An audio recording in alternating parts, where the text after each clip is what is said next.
Uh, just commend Gino.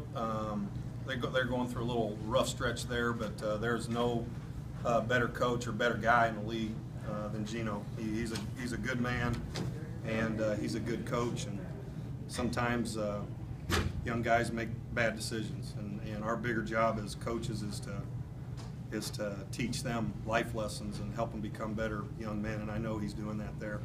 I knew they'd be coming in ready. I knew he'd try some different things. He had a couple days to work without those guys and come up with some different things that we hadn't seen. We had no idea really what to prepare for, so we probably did too much talking about different things and confused our guys, and that got us a little passive.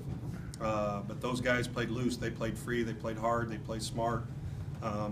And did a great job. I felt a little bit like during the game that it was us before Christmas, you know, and just a lot of different things at both ends of the floor, just not good enough. And I think we've tried to rest guys in practice. We haven't practiced as much, so I think that's a natural tendency to have some slippage. But those are just excuses. I thought it was more everything that Bradley did against us and what we did, and then you're at 7-3. You know, you still win the basketball game, not playing at your best, and we'll learn from it and continue to get better. Questions? Greg, did you get the sense out of the players at halftime that they felt chastened enough to kind of come out in the second half and maybe prove that the first half was an aberration a little bit? What's chastened mean? Embarrassed. Embarrassed. It's a strong word. I never use embarrass, you know, and maybe that's them, but you're playing good competition. You're playing a good basketball team. I don't think you're ever embarrassed. You're disappointed in how you play. They were certainly disappointed, and I was ticked off at halftime. We didn't start well. We did a lot of dumb things uncharacteristically, and I think our upperclassmen kind of got us going with that. I think our bench helped us in both halves. You know, they sparked us in both halves.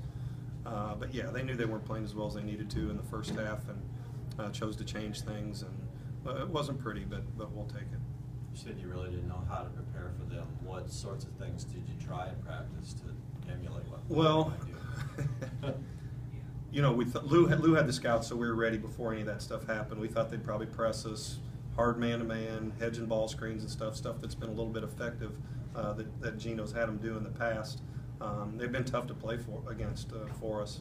And then losing those guys, you're thinking, well, we were thinking maybe they'd play smaller, and he did go smaller. I thought he was probably going to try to go bigger tonight. That was a great adjustment on his part with those two guards in there.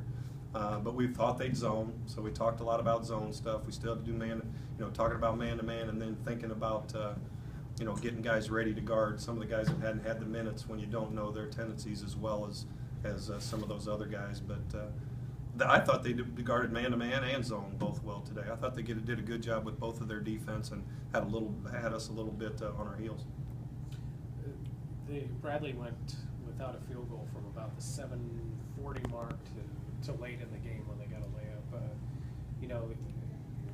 Defensively at times it wasn't the strongest, but I suppose the positive out of this is you did get stops when you needed to. We talk a lot about getting 3 stops in a row and doing those things, and at Evansville I don't think we even got 2 stops in a row. That's how bad we were there defensively, and today it just wasn't consistent with it. Now they hit some shots. They hit some shots late in the possessions several times, and obviously we found them sometimes and put them at the line, but I thought we locked in and finished possessions a little bit. Brenton come through with some big steals there to stretch the game out a little bit, but finishing those possessions. When you have to guard for 30 seconds and then there's somebody's trying to make a play, that's when you have to finish. You have to be your strongest at the end of the possessions and finish with the rebound, and we did a better job of that today. Coach, in terms of offense, obviously a lot of mistakes in the first half, but in terms of game plan and execution, what was the biggest difference in the second half for you guys, especially early on?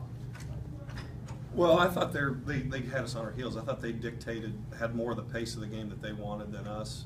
Against the zone, I mean, Dad's sitting here, I don't think you have to do anything against the zone except for get it into gaps, make 2 guys guard you, move it quickly, and you're going to get a shot. We settled for too many threes again.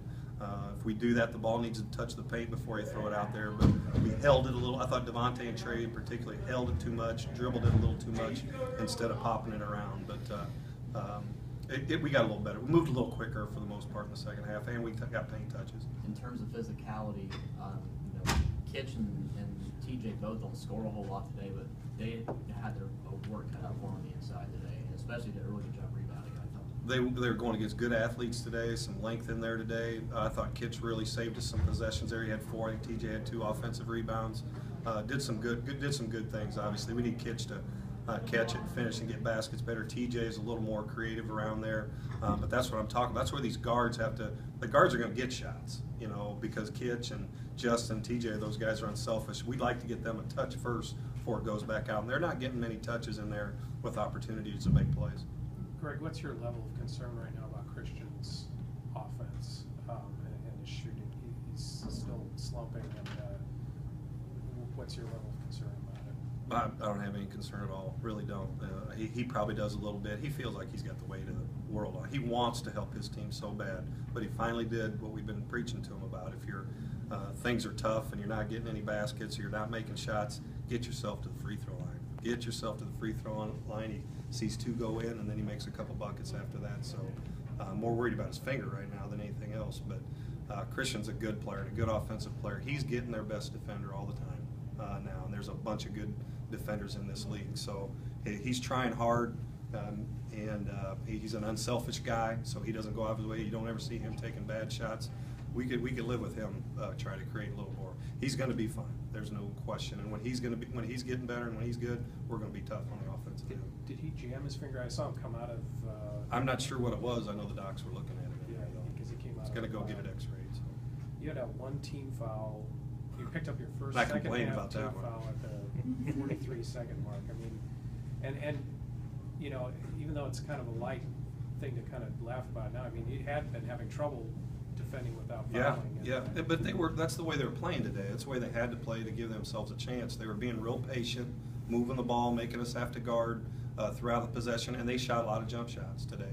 And we weren't supposed to be helping into the post. We wanted our guys to go one-on-one out there, but Trey did a couple times and gave them some threes there. But I thought we did a good job of keeping our hands free, and again, them just kind of running motion for 25, 28 seconds every possession. You know, it's the pace of it slowed.